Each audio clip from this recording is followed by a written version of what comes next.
And there's another pretty unsavoury, in my opinion, American politician, Stacey Abrams. Oh yeah. And one of the big things, one of the big debates, as we know, in the States has been about abortion since the Supreme Court said, well, actually, it's not a federal issue, it's a state's issue. Each state can decide for themselves at what point abortion should or should not be legal. Well, the big thing in the left is, oh, abortion should be any time, anywhere. In fact, at one point, they were saying that abortion should be after the baby was born, which sounded a lot like infanticide to me.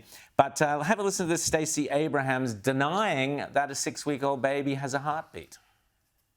There is no such thing as a heartbeat at 6 weeks. It is a manufactured sound designed to convince people that men have the right to take control of a woman's body.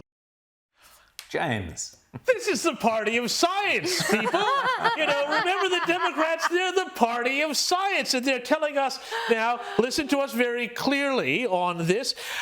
The fetal heartbeat doesn't exist at 6 weeks. It's just been manufactured as part of this whole...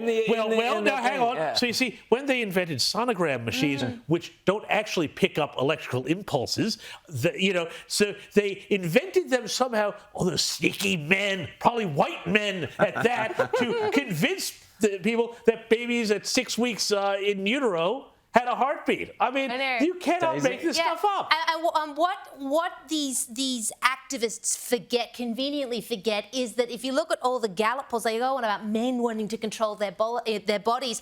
About half of American women, according to Gallup poll, every year they do this poll, are pro-life.